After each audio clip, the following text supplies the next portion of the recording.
welcome to the fourth Who knows? episode of Adventures with Toad and Timberdoodle.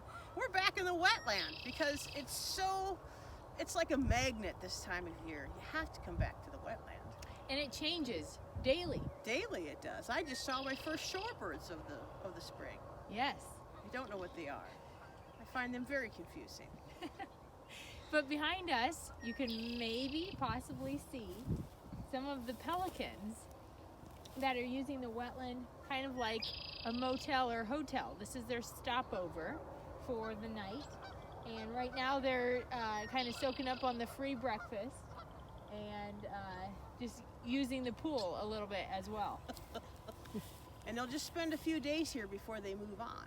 So we do actually have pelicans in Iowa. People are surprised by that. They migrate through, and since Iowa was once a big prairie pothole region, there was lots of places for them to stop and rest along the way as they headed further up north.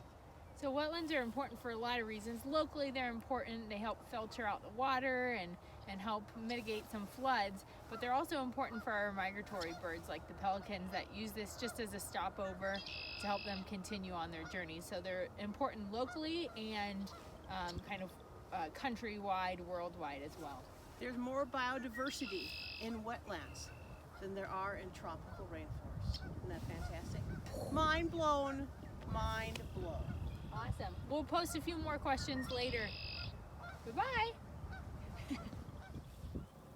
So we're out here at Cedar Creek Timber and Wetland in the wetland area.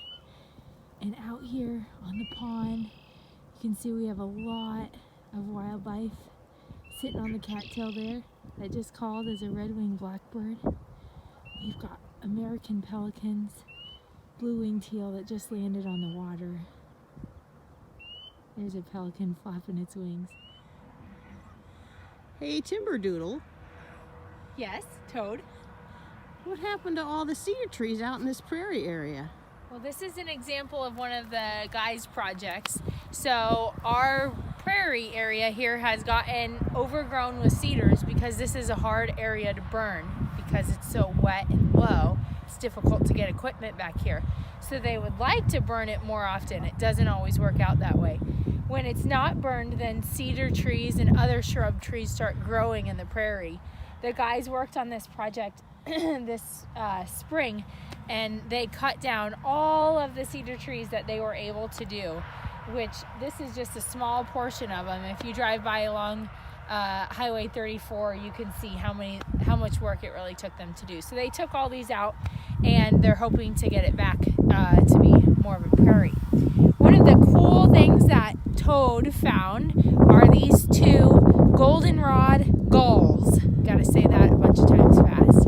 And what's really cool about these is in the spring when the goldenrod plant is growing, an insect will come in and they'll actually lay their egg inside the goldenrod, and the plant forms this gull around that egg. And then inside hatches out the larva, and they stay safe inside this little insect home.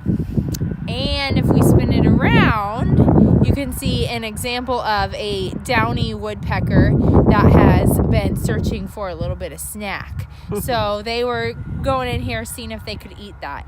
Ideally, if there weren't those holes there would be a small little hole, possibly like this one here, where the larva has crawled out and the life cycle continues.